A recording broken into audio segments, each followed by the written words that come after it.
फिर से स्वागत है आपका हमारे चैनल पे। और आज मैं एक्सरसाइज 3.2 का नेक्स्ट क्वेश्चन कराने जा रहा हूँ। उससे पहले जितने भी बच्चे हमारे अभी नए जुड़े हैं वो ज़्यादा से ज़्यादा इस चैनल को सब्सक्राइब करें और अपने दोस्तों को शेयर करें। और आज ये देखते हैं हम नेक्स्ट क्वेश्चन। अभी हमने इस एक्सरसाइज शुरू की थी 3.2। इसका अभी मैं सेकेंड क्वेश्चन करवा रहा हूँ। सेकेंड क्वेश्चन के 4 पार्ट हैं, लेकिन उसमें से 2 पार्ट जो थोड़े मुश्किल है, जिसपे ज़्यादा बच्चों को दिक्कत होती है, हम पहले वही पार्ट करेंगे। उसके बाद बाकी बचे हुए पार्ट बड़े आसानी से आप कर सकते हैं। तो ये जो हमारा क्वेश्चन है, जैसे आपको क्वेश्चन लिखा दिख रहा होगा कि 2 मैट्रिक्स हैं और उन्हें हमें क्या करना है, ऐड करना है। तो ये क्वेश्चन जो है हमारा एडिशन ऑफ मैट्रिसेस का है। तो आपको तो पता ही है कि अगर 2 मैट्रिक्स जब भी ऐड होंगे जब उनके ऑर्डर क्या होंगे, सेम होंगे। यहाँ पर हम देखें तो इस मैट्रिक्स का ऑर्डर भी 2×2 है और इस मैट्रिक्स का ऑर्डर भी 2×2 है। इससे पहले मैं बता ही चुका हूँ आपको कि जब भी हम मैट्रिक्सेस को ऐड करते हैं तो सेम प्लेस के एलिमेंट ऐड हो जाते हैं। अगर हम यहाँ पे देखें, इस प्लेस की बात करें तो ये फर्स्ट रो फर्स्ट कॉलम का प्लेस है। इसी तरह इस सेकंड मैट्रिक्स की बात करें तो ये भी फर्स्ट रो फर्स्ट कॉलम का एलिमेंट है। तो जब हम इन मैट्रिक्स को ऐड करेंगे तो हमारे पास एक नई मैट्रिक्स आ जाएगी और सेम प्लेस के एलिमेंट क्या हो जाएंगे, ऐड हो जाएंगे। अब अगर हम देखें तो ये प्लेस और ये प्लेस दोनों मैट्रिक्स के सेम प्लेस है तो ये ऐड हो जाएंगे। तो क्या आ जाएगा, A square plus B square plus 2ab। इसी तरह इस एलिमेंट और इस एलिमेंट का प्लेस देखिए तो सेम है, ये फर्स्ट रो और सेकंड कॉलम है। तो फर्स्ट रो और सेकंड कॉलम की ऐड हो जाएंगे, B square plus c square plus 2bc। Similarly हम आगे बढ़ेंगे तो ये सेकंड रो फर्स्ट कॉलम है, तो सेकंड रो फर्स्ट कॉलम का element second row first column के एलिमेंट से ऐड हो जाएगा। तो जैसे हम करेंगे तो a square plus c square, और क्योंकि यहाँ माइनस का साइन है तो माइनस का 2ac आ जाएगा। इसी तरह अगर हम आगे बढ़े तो ये एलिमेंट है सेकंड रो सेकंड कॉलम में, और ये एलिमेंट भी किसमें है, सेकंड रो सेकंड कॉलम में। इसको ऐड करेंगे तो क्या आएगा, A square plus B square minus 2ab। अब आप देखिए यहाँ पे ये फार्मूले बन गए हमारे एलजेब्रा के, जो हमने पहले भी पढ़े होंगे। ये आपका a प्लस बी के होल स्क्वायर का फार्मूला बन गया। आपने पढ़ा होगा a प्लस बी के होल स्क्वायर का formula A square plus B square plus 2ab। इसी तरह यहाँ पर देखें तो ये किसका फार्मूला बन गया, b प्लस सी के होल स्क्वायर। नीचे देखिए क्योंकि यहाँ पर माइनस साइन है तो ये किसका फार्मूला बन जाएगा, a माइनस सी के होल स्क्वायर का। और लास्ट देखें यहाँ पर क्या बन जाएगा फार्मूला, a माइनस बी के होल स्क्वायर। तो ये आ गया हमारा आंसर, बहुत ही इजी था। ये लास्ट में जो हमने लिखे हैं ये एलजेब्रिक फार्मूले हैं, a प्लस बी के होल स्क्वायर का, b प्लस सी का होल स्क्वायर का, ये a माइनस सी का होल स्क्वायर बन रहा है और ये a माइनस बी का होल स्क्वायर। देखिए प्यारे बच्चों, हमारा नेक्स्ट क्वेश्चन एक्सरसाइज 3.2 के सेकंड क्वेश्चन का फोर्थ पार्ट। क्योंकि यहाँ पर अभी तक हमने देखा है ज्यादातर मैट्रिसेस में जो हमें नंबर्स मिलते हैं, लेकिन यहाँ पर हमें क्या दिए हुए हैं, ट्रिग्नोमेट्रिकल साइन दिए हुए हैं। तो इस क्वेश्चन को देखते हैं क्योंकि ये थोड़ा सा डिफरेंट क्वेश्चन है। सिमिलरली हमें क्या करना है, दोनों मैट्रिसेस को ऐड करना है और दोनों का ऑर्डर भी सेम है। तो अभी हमें पता है कि जब हम ऐड करते हैं तो सेम प्लेस के एलिमेंट सेम प्लेस के एलिमेंट से क्या हो जाते हैं, ऐड हो जाते हैं। अगर हम इसे ऐड करेंगे तो cos स्क्वायर एक्स और साइन स्क्वायर एक्स, क्योंकि ये जो एलिमेंट है फर्स्ट रो फर्स्ट कॉलम में है और ये वाला एलिमेंट भी जो है फर्स्ट रो फर्स्ट कॉलम में, तो सेम प्लेस के एलिमेंट ऐड हो जाएंगे। cos स्क्वायर एक्स ऐड हो जाएगा साइन स्क्वायर एक्स से। इसी तरह ये वाला एलिमेंट इस वाले एलिमेंट में सेम प्लेस है, ये दोनों ऐड हो जाएंगे। साइन स्क्वायर ऐड हो जाएगा cos स्क्वायर एक्स से। इसी तरह अगर हम आगे देखें, ये element second row first column में है और ये एलिमेंट भी सेकंड रो फर्स्ट कॉलम का, ये भी आपस में ऐड हो जाएंगे, sine square x plus cos square x. और लास्ट देखें तो cos square x plus sine square x. अगर हम इस मैट्रिक्स को देखें तो यहाँ पर क्या बन गए, ये ट्रिग्नोमेट्रिकल फार्मूले बन गए जो हमने पढ़े थे। अगर एंगल सेम होता है और cos square x plus sine square x की वैल्यू कितनी होती है, 1, तो यहाँ पर क्या आ जाएगा, इसकी वैल्यू भी 1। ये भी हम पढ़ चुके हैं, ट्रिग्नोमेट्रिकल फार्मूला है जिसकी वैल्यू 1 होती है, इसकी भी वैल्यू 1 और इसकी वैल्यू 1। तो ये बन गई हमारी आंसर। तो बहुत ही आसान क्वेश्चन था। यहाँ पर हमें केवल ट्रिग्नोमेट्रिकल कोफिशिएंट और ट्रिग्नोमेट्रिकल रेशियो, ट्रिग्नोमेट्रिकल फार्मूलों का यूज करना था। तो ये रहा हमारे इस क्वेश्चन का आंसर। अब देखते हैं हमारा नेक्स्ट क्वेश्चन, थर्ड क्वेश्चन का सेकंड पार्ट। देखिए थर्ड क्वेश्चन जो है वो मल्टीप्लिकेशन ऑफ मैट्रिसेस का क्वेश्चन है, जिसमें फर्स्ट क्वेश्चन बहुत आसान है, इसलिए मैं आपको सेकंड क्वेश्चन बता रहा हूँ, क्योंकि सेकंड क्वेश्चन में बहुत ज्यादा बच्चों को कंफ्यूजन रहता है। तो ध्यान से देखिए, पहले तो दो मैट्रिक्स मल्टीप्लाई कब होंगी, उसके लिए क्या जरूरी कंडीशन है, क्या नेसेसरी कंडीशन है, वो देखते हैं। सबसे पहले हम इनका ऑर्डर लिखेंगे। ऑर्डर का मतलब है कि इस मैट्रिक्स में कितनी रो है और कितने कॉलम है। अगर हम इस आगे वाली मैट्रिक्स को देखें तो इसमें 3 रो है और 1 कॉलम है। 3 रो 1 कॉलम। इसी तरह अगर हम पीछे वाली मैट्रिक्स को देखें तो उसमें आप देखेंगे कि रो एक ही है लेकिन कॉलम 3 है। तो हमारी कंडीशन क्या होती थी कि दो मैट्रिक्स जब भी मल्टीप्लाई होंगी जब पहली वाली मैट्रिक्स का कॉलम और दूसरी वाली मैट्रिक्स की रो सेम हो। तो यहाँ पर हमारे दोनों मैट्रिक्स की इसका कॉलम और इसकी रो सेम है, तो इसका मतलब ये बहुत आसानी से मल्टीप्लाई हो जाएगी। और जो हमारा आंसर आएगा, जो हमारी मैट्रिक्स आएगी, वो आएगी 3/3 की, जिसमें 3 रो होंगी और 3 कॉलम होंगे। तो देखते हैं इसको हम कैसे मल्टीप्लाई करेंगे। अगर हम ध्यान से देखें तो कैसे करना है इसको समझे जरा। हमें करना क्या होता है, सबसे पहले हम फर्स्ट रो का किससे मल्टीप्लाई करते हैं, फर्स्ट कॉलम से। तो फर्स्ट रो का फर्स्ट कॉलम से मल्टीप्लाई करेंगे तो 2 1 जा 2, तो इसको हमने फर्स्ट रो में लिखा और फर्स्ट कॉलम। सिमिलरली हमें क्या करना है, फर्स्ट रो का सेकंड कॉलम से करना है, तो आंसर भी सेकंड कॉलम में लिखेंगे। 1 का मल्टीप्लाई 3 से होगा तो 3। इसी तरह फिर फर्स्ट रो का थर्ड कॉलम से, पहले फर्स्ट रो का जितने कॉलम है उससे मल्टीप्लाई करेंगे। सिमिलरली यही काम हम सेकंड रो से करेंगे और थर्ड रो से करेंगे। अब फर्स्ट रो का थर्ड कॉलम से करेंगे तो हमारा आंसर आएगा 4, क्योंकि 1 into 4 करेंगे तो 4 1 जा 4।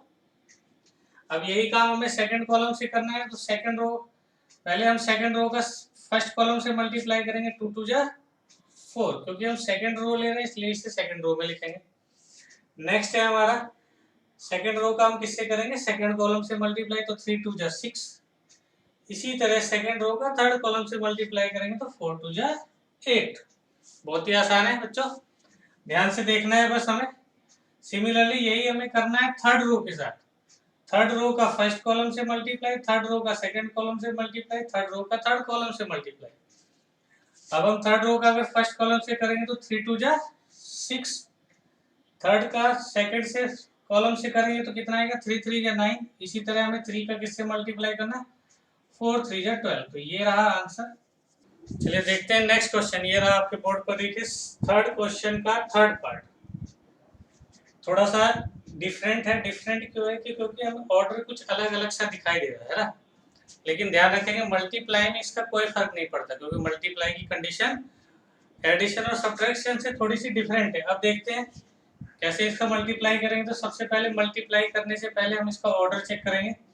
इसका ऑर्डर अगर हम देखें, पहली वाली मैट्रिक्स का 2 रो 2 कॉलम, इसमें 2 रो है और 2 कॉलम है। इसी तरह इसके पीछे जो मैट्रिक्स लिखी है उसका ऑर्डर देखिए, तो इसमें 2 रो है और 3 कॉलम है। तो हमारी नेसेसरी कंडीशन क्या है कि जब भी दो मैट्रिक्स को हम आपस में मल्टीप्लाई करेंगे तो जो आगे मैट्रिक्स लिखी हुई है उसका कॉलम और जो पीछे मैट्रिक्स लिखी हुई है उसकी रो सेम होनी चाहिए। तो दोनों की सेम है, इसका मतलब ये बहुत ही आसानी से मल्टीप्लाई हो जाएगी। और दूसरी बात, ये जो बच गई 2 और 3, इसका मतलब जो हमारी मैट्रिक्स आएगी उसमें 2 रो होंगे और 3 कॉलम होंगे। अब देखिए करते हैं इसका मल्टीप्लाई कैसे करेंगे। देखिए जरा, बहुत ही आसान है, करना वही है जो अभी तक हम करते आए। सबसे पहले हमें क्या करना है, फर्स्ट रो का फर्स्ट कॉलम से मल्टीप्लाई, यही काम हमें फर्स्ट रो का सेकंड से मल्टीप्लाई और फिर फर्स्ट रो का हमें थर्ड से मल्टीप्लाई। चलिए देखते हैं इसको कैसे करेंगे। तो पहले हमें करना है फर्स्ट रो का फर्स्ट कॉलम से मल्टीप्लाई। तो मल्टीप्लाई कैसे होता है, पहले एलिमेंट का पहले से होगा और दूसरे एलिमेंट का दूसरे से होगा। मतलब कि 1 का 1 से होगा तो 1 1 जा 1, उसके बाद दूसरे एलिमेंट का दूसरे से 2 2 जा 4, लेकिन यहाँ माइनस का लगा हुआ है इसलिए आ जाएगा माइनस का 4। इसी तरह अब ध्यान से देखिए नेक्स्ट क्वेश्चन हमें नेक्स्ट कैसे करना है।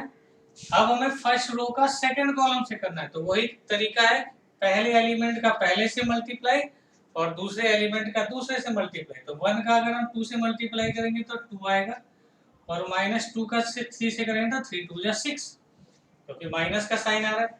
अब क्योंकि हम सेकंड कॉलम का इस्तेमाल कर रहे हैं इसलिए हमने अलग फर्स्ट कॉलम से अलग लिखा, सेकंड कॉलम बनाया। यही काम हमें फर्स्ट रो का थर्ड कॉलम के साथ करना है, पहले का पहले से मल्टीप्लाई और दूसरे का -2 का 1 से करेंगे तो -2। सिमिलरली बच्चों हमें अब ये सेकंड कॉलम के साथ भी ऐसा ही करना है, तो ध्यान से देखेंगे, वही काम करना है हमें, सेकंड कॉलम का यूज करना है, उसका पहले फर्स्ट सेकंड रो का इस्तेमाल करेंगे, पहले उसका फर्स्ट कॉलम से मल्टीप्लाई, फिर सेकंड कॉलम से मल्टीप्लाई और थर्ड कॉलम से मल्टीप्लाई। करने का तरीका वही है, पहले एलिमेंट का पहले से करेंगे 2 1 जा 2, और दूसरे एलिमेंट का दूसरे से करेंगे। बहुत ध्यान से देखेंगे, कोई कंफ्यूजन नहीं होना चाहिए। 2 1 जा 2, 3 2 जा 6। फिर से देखें, सेकंड रो का सेकंड कॉलम से करना, तो पहले एलिमेंट का पहले से 2 2 जा 4, और दूसरे एलिमेंट का दूसरे से, तो 3 3 जा 9, क्योंकि दोनों पॉजिटिव है इसलिए प्लस का साइन आ जाएगा। इसी तरह अब हम नेक्स्ट देखें अगर, तो हमें सेकंड रो का थर्ड कॉलम से मल्टीप्लाई करना है, 2 3 जा 6, और सेकंड एलिमेंट का सेकंड से करेंगे तो 3 1 जा 3। अब इसके बाद बिल्कुल बेसिक करना है हमें, प्लस माइनस, तो देख लेते हैं कैसे करेंगे। 1 को अगर हम -4 करेंगे तो सभी को पता है -3 आ जाएगा, 2 को -6 से करेंगे तो -4, और 3 को 2 से माइनस करेंगे तो 1। इसी तरह नेक्स्ट रो को देखते हैं, 6 + 2 हो जाएगा हमारा 8, 9 और 4 13, और 6 और 3 9। तो ये रहा बहुत ही आसान क्वेश्चन का बहुत ही आसान आंसर। देखिए यहाँ पर जो हमारा आंसर आया वही आया, 2 रो 3 कॉलम। चलिए अब नेक्स्ट क्वेश्चन देखते हैं, इस थर्ड क्वेश्चन का लास्ट पार्ट, इसको भी देख लेते हैं क्योंकि ये भी थोड़ा सा डिफरेंट है। देखिए जरा इसको कैसे करेंगे। सबसे पहले वही तरीका, क्वेश्चन किसका है हमारा, मल्टीप्लिकेशन ऑफ 2 मैट्रिसेस का। तो सबसे पहले हमें क्या चेक करना है, इसका ऑर्डर। तो पहली मैट्रिक्स जो लिखी है उसमें कितनी रो है, 2 रो और 3 कॉलम, और सेकेंड मैट्रिक्स जो है उसमें कितनी रो है, 3 रो और 2 कॉलम। तो हमें इसमें चेक क्या करना है, हमें ये चेक करना है कि पहली मैट्रिक्स का कॉलम और दूसरी मैट्रिक्स की रो क्या होनी चाहिए, सेम होनी चाहिए। तो यहाँ पर सेम है तो ये आसानी से मल्टीप्लाई हो जाएंगे, और जो हमारा बचा हुआ पार्ट है वही क्या आएगा, हमारा आंसर। मतलब कि जो हमारी मैट्रिक्स बनेगी वो 2/2 की बनेगी। अब जरा इसको हम ध्यान से अगर देखें, देखिए कैसे मल्टीप्लाई करेंगे। वही तरीका, सबसे पहले फर्स्ट रो का मल्टीप्लाई हमें किससे करना है, फर्स्ट कॉलम से। यही काम हमें करना है, फर्स्ट रो का मल्टीप्लाई करना है सेकंड कॉलम से। देखिए कैसे करेंगे। तो अगर हमें फर्स्ट रो का फर्स्ट कॉलम से मल्टीप्लाई करना है तो पहले एलिमेंट को पहले से मल्टीप्लाई करेंगे, 3 2 जा 6। इसी तरह दूसरे एलिमेंट को दूसरे से करेंगे, 1 से 1 का मल्टीप्लाई करेंगे तो -1 आ जाएगा, और तीसरे वाले को मल्टीप्लाई करना है हमें तीसरे वाले से, तो 3 3 जा कितना हो जाएगा, 9, लेकिन ये आएगा प्लस का 9। इसी तरह हमें फर्स्ट रो का किससे मल्टीप्लाई करना है, सेकंड कॉलम से। फर्स्ट रो का सेकंड कॉलम से मल्टीप्लाई करेंगे तो देखिए क्या आएगा, पहले एलिमेंट को पहले से मल्टीप्लाई करना है, 3 3 जा 9। दूसरे एलिमेंट को दूसरे से करेंगे, -1 को 0 से मल्टीप्लाई करेंगे तो सभी को पता है क्या आएगा, 0, क्योंकि माइनस का साइन है तो हमने माइनस का साइन ले लिया। और थर्ड एलिमेंट को थर्ड से करेंगे तो 3 1 जा 3, क्योंकि हम सेकंड कॉलम से मल्टीप्लाई कर रहे हैं इसीलिए सभी एलिमेंट को सेकंड कॉलम में ही लिख रहे हैं। अब देखो नेक्स्ट, अब हमें क्या करना है, सेकंड रो का फर्स्ट कॉलम से करना है। पहले एलिमेंट को पहले से करना है, दूसरे एलिमेंट को दूसरे से, और तीसरे एलिमेंट को तीसरे से। इसी तरह नेक्स्ट देखेंगे, फर्स्ट अब हमें सेकंड रो का सेकंड कॉलम से करना है तो पहले एलिमेंट को पहले से, 3 1 जा 3, क्योंकि माइनस माइनस क्या हो जाएगा, प्लस। 0 का 0 से मल्टीप्लाई करेंगे तो 0 ही आएगा, और लास्ट 2 का अगर 1 से करेंगे तो 2 1 जा 2। अब बिल्कुल आसान है, सिर्फ हमें क्या करना है, इसका कैलकुलेशन। 6 और 9 15, 15 में से -1 होगा तो 14 आ जाएगा। 9 में से 3 माइनस का 9 प्लस का 3 आ जाएगा, -6। और 6 में से 2 माइनस होगा तो क्या आ जाएगा 4, और लास्ट 3 और 2 क्या आ जाएगा 5। तो ये रहा हमारा आंसर। एक्सरसाइज 3.2 का 5th क्वेश्चन। देखिए क्वेश्चन देखने में क्या है, बहुत बड़ा लग रहा है ना, ज्यादातर बच्चे इस क्वेश्चन को देख के ही घबरा जाते हैं, लेकिन ध्यान रखिए घबराने की जरूरत नहीं, जितना देखने में बड़ा है उतना ही आसान है। देखिए कैसे करेंगे इसको कैलकुलेट। तो हमें दो मैट्रिक्स दिए हैं ए और बी, क्योंकि इसमें ज्यादातर फ्रैक्शन का यूज हुआ है, तो फ्रैक्शन को कैलकुलेट करने में थोड़ा सा बच्चे को दिक्कत होती है, इसलिए इस क्वेश्चन को थोड़ा ध्यान से देखते हैं। हमें निकालना है 3 times of A matrix minus 5 times of B matrix. तो सबसे पहले तो हमें ए मैट्रिक्स को 3 टाइम्स करना है और बी मैट्रिक्स को 5 टाइम्स करना है, मतलब कि ए के हर एलिमेंट में 3 का मल्टीप्लाई हो जाएगा, उसी तरह बी के हर एलिमेंट में 5 का मल्टीप्लाई हो जाएगा। तो आप ध्यान से देखिए, देखने में तो बहुत ही बड़ा है लेकिन करने में बहुत ही आसान है। तो देखिए 3 टाइम्स ऑफ ए करना है तो हम ए के हर एलिमेंट को 3 से मल्टीप्लाई कर देंगे, जैसे 2/3 इंटू 3, 1 इंटू 3। इसी तरह अगर हम करेंगे 5/3 इंटू 3, 5 टाइम्स ऑफ ए का मतलब है कि ए के हर एलिमेंट में 3 का मल्टीप्लाई, और 5 टाइम्स ऑफ बी का मतलब है बी के हर एलिमेंट में 5 का मल्टीप्लाई। इसी तरह नेक्स्ट क्वेश्चन में, नेक्स्ट पार्ट में करेंगे तो 1/3 इंटू 3, 2/3 में भी किसका मल्टीप्लाई करना है हमें 3 का, सेम यही प्रोसेस 4/3 इंटू 3। आगे बढ़ते हैं, देखते हैं। इसी तरह 7/3 into 3, next 2 into 3 and 2/3 into 3। ये फर्स्ट पार्ट हो गया। माइनस हमें सेकंड पार्ट पर क्या करना है, बी मैट्रिक्स में 5 का मल्टीप्लाई करना है, मतलब कि बी के हर एलिमेंट में 5 का मल्टीप्लाई हो जाएगा। तो कैसे करेंगे, 2/5 इंटू 5, नेक्स्ट एलिमेंट है 3/5 इंटू 5, और लास्ट 1 इंटू 5। यही काम हमें सेकंड रो में करना है, 1/5 इंटू 5, सेम 2/5 इंटू 5, और लास्ट 4/5 इंटू 5। यही करेंगे हम थर्ड रो में, 7/5 इंटू 5, 6/5 इंटू 5, और 2/5 इंटू 5। अब यहाँ देखिए 3 से 3 कैंसिल हो रहा है, देखिए सारी जगह से 3 से 3 कैंसिल हो गया। इसी तरह यहाँ 5 से 5 कैंसिल हो जाएगा। तो जहाँ जहाँ कैंसिल हो रहा है पहले कैंसिल कर लेंगे। तो उसके बाद ये देखेंगे, जैसे ही हमने इसको कैलकुलेट करा, ये बहुत ही आसान सी मैट्रिक्स आपके सामने बन के आ जाएगी।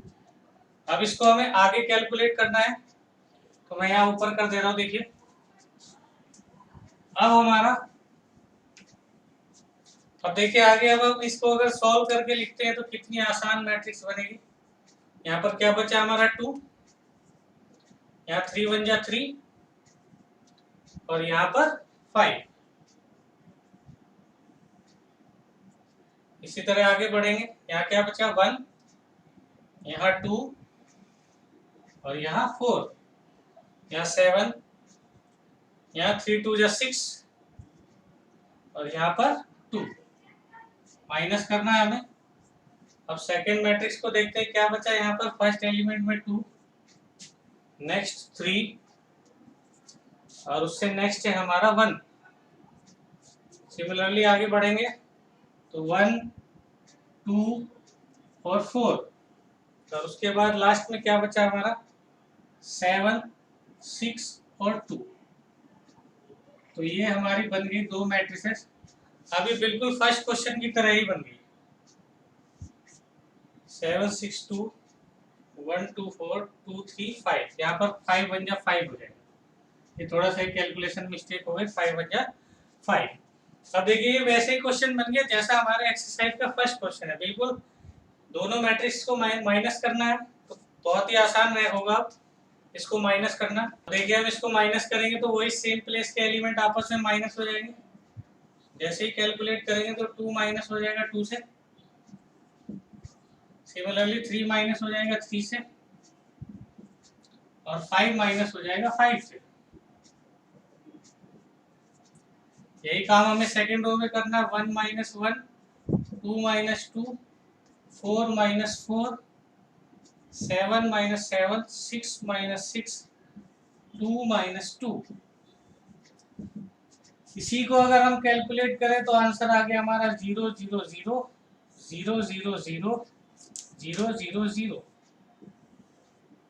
तो देखिए ये हमारी बन गई नल मैट्रिक्स। सारे एलिमेंट क्या हो गए, हमने ये पढ़ा था कि जब जिस मैट्रिक्स से सारे एलिमेंट जीरो हो जाते हैं तो उसका आंसर भी क्या हो जाता है, जीरो हो जाता है। देखिए बच्चों ये क्वेश्चन जो है ना, ये एक मोटिवेशन भी देता है।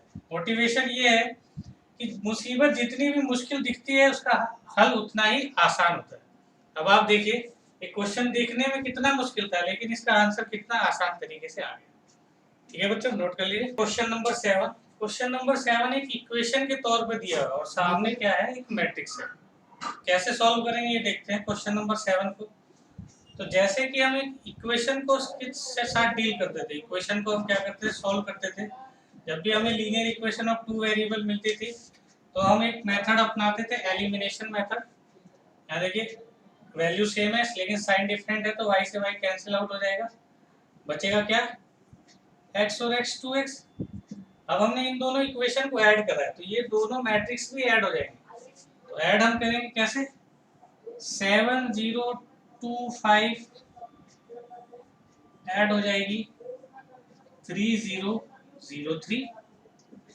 तो जब हमने स्टार्ट किया था इस चैप्टर को तो उस तभी हमने पढ़ लिया था कि दो मैट्रिक्स को ऐड कैसे करें। तो ये बहुत ही आसान तरीके से ऐड हो जाएगी। सेम प्लेस के एलिमेंट ऐड हो जाएंगे तो आ जाएगा हमारा 7 + 3 10, 0 में 0 ऐड करेंगे 0, 2 में 0 ऐड करेंगे 2 और 5 में 3 ऐड करेंगे तो 8 हो जाएगा। सामने है 2x, अगर हम यहाँ से x की वैल्यू निकालें तो 2 इधर डिवाइड में आ जाएगा तो यहाँ आ जाएगा 1/2, 10 2 0 और 8। ये है हमारी x की वैल्यू। यहाँ पर हमारी x की वैल्यू आ गई। अब हम किसी भी एक इक्वेशन का यूज करके और y की वैल्यू निकाल सकते हैं। तो देखेंगे y की वैल्यू कैसे निकालेंगे।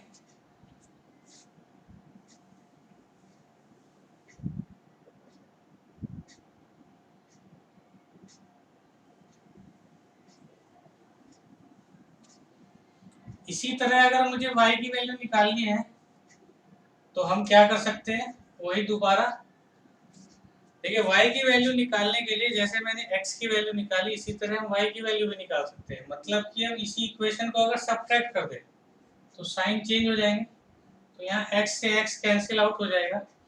तो y + y हमारा कितना आ गया, 2y, और इसमें से इसको माइनस करना है। तो मेरा सजेशन ये है कि पहले आप इसको इस तरह से लिख लीजिए ताकि कैलकुलेशन में किसी तरह की कोई दिक्कत ना हो। लेकिन जिन बच्चों को कैलकुलेशन मजबूत है तो डायरेक्ट भी सेम प्लेस के एलिमेंट को सेम प्लेस के एलिमेंट से माइनस करके भी आंसर निकाल सकते हैं। तो यहाँ पर 2y बराबर कितना आ जाएगा, माइनस करेंगे 7 में से 3 माइनस होगा 4, 0 में से 0 माइनस होगा 0, 2 में से 0 माइनस आएगा तो 2 और 5 में से 3 माइनस होगा तो 2।